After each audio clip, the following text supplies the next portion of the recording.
Hello and welcome to another exciting episode of Beautiful Acts, where we share life issues, inspire and challenge ourselves to make positive impact in our society.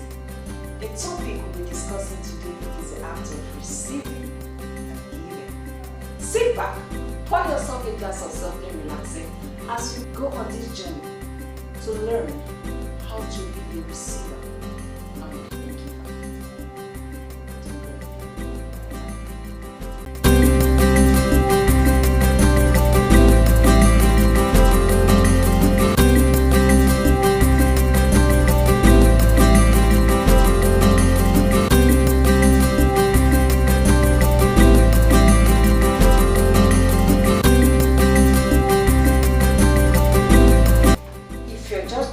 For the first time, you're welcome. Like us on Facebook at Inky Inspire, subscribe to our YouTube channel at Inky Inspire, and follow me on Instagram at Inky Inspire. Our topic today is discussing the act of giving and receiving. The act of receiving is graciously accepting what is given with gratitude, humility, and kindness. Bear in mind that the act of receiving is different from the act of taking. Alexander McCall Smith wrote, "Gracious acceptance is an art of which most never bother to cultivate. We think that we have to learn how to give, but we forget about accepting things, which can be much harder than giving. Accepting another person's gift is allowing him or her to express one's feeling towards you, to show you love, to show you kindness, being able to receive that. Let us be clear, there's a big difference between the receiver and the taker. Takers are plentiful in our world. They take with no sense of appropriateness or desire to give anything in return, unless there is something in it for them. Yes. This is the mindset that often comes with a sense of entitlement, which is a mistaken belief that in the world that Uncle A or Auntie B or Uncle C or Cousin C or Cousin A owes you this or that. That is taking.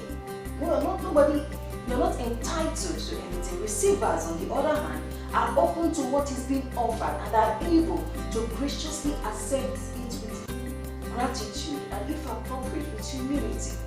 The difference between a taker and a healthy receiver comes down to self-worth. A taker takes because he or she has an agenda, and most often a consciousness established in lack and limitation. He or she simply doesn't feel worthy of receiving, so they take to ensure that they have enough for themselves, more or less in the terms of greed. And I will share an experience with you. A preacher in Lagos, after giving his sermon, a lady brought her 15 naira to appreciate him for support his ministry, and he rejected it. Do you know why? Because he's a taker. He probably felt he's entitled to more. He deserves more for a service that he wasn't meant to give. So, in that instant, the preacher is a taker and not a receiver. Because when you receive with gratitude and humility. A receiver, on the other hand, accepts what is given because he or she knows he or she is worthy of receiving. In the Bible, Jesus healed 10 lepers, and it was only one, a foreigner, a Samaritan, that came back to say thank you, and his faith made him whole because he felt he was worthy of receiving with gratitude. The 9 other lepers were takers. Alright? Gratitude is key in receiving, and when appropriate and able, extend the arms of giving as well, in one form or another, to someone else. Now, the act of giving. Now, giving is simply defined as giving from the heart, without expecting anything in return. Giving freely, willingly. True giving and happiness are deeply connected, they are interwoven, and they both come from a place deep within our soul. A gift, no matter how large or small, is something that is enjoyed twice. First, by the giver, and second, by the person who receives the gift. The act of giving doesn't have to be limited to holidays or special occasions or maybe Easter, when you're told to give alms to the poor and all of that. You can treat every person you meet as someone who can give you something special. and who you can give something special to. Let's not think also that a gift is always something we purchase with our money. A very special form of giving can be personal acts of kindness. It's not money or material things that people need. It's the things that can't be seen, like a good advice, a kind word, a honest advice, an appreciation, the sharing of some special knowledge, a compliment, a helping hand, support, a call, a phone call during a difficult time, or even a smile can go a long way in cheering anybody and everybody up.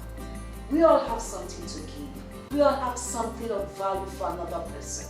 Thankfully, generosity and kindness are free, so why don't you give it? Yeah, smile is free. In fact, when you smile, you exercise 1,000 muscles in your face. They're not associated with material limitations, and this makes the act of giving simply something wonderful. Generous people are the ones who give more than what is expected of them. For example, it's generous of your friend to come to sleep on the couch when you come to his or her house and let you take the bed. You don't have to do that. No, that's being generous, going the extra mile. When you decide to go one step beyond what is expected of you, you're being generous, and generous is good. Generous is being kind. If it's okay with you, why don't you do that? So being generous also makes us feel better about ourselves. Generosity is both a natural confidence builder and a natural repellent of self-hatred.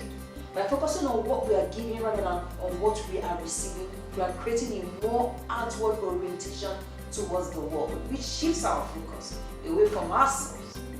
It is a selfless act. Giving is a selfless act. One of life's most basic laws is every single act of love, kindness, and generosity will multiply and return to you many, many times over. When you give without any desire of getting something back, your returns should be limitless. To give something from the heart is an action which will fill your life with joy. The intention behind your giving is the most essential thing. The intention should always be to create happiness for both the giver and the receiver, and don't let people change you. If you're a giver, remain a giver. And when your intentions are right, boom, great.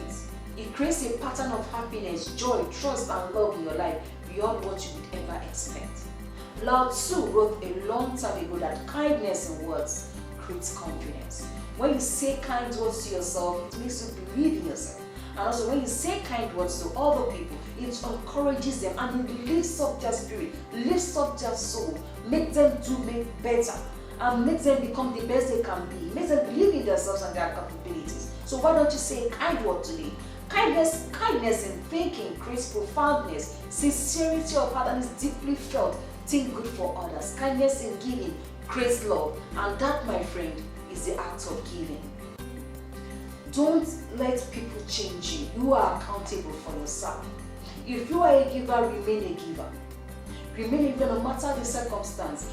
Give, not because you have so much, but because you understand and you know what it is and what it feels like to have nothing.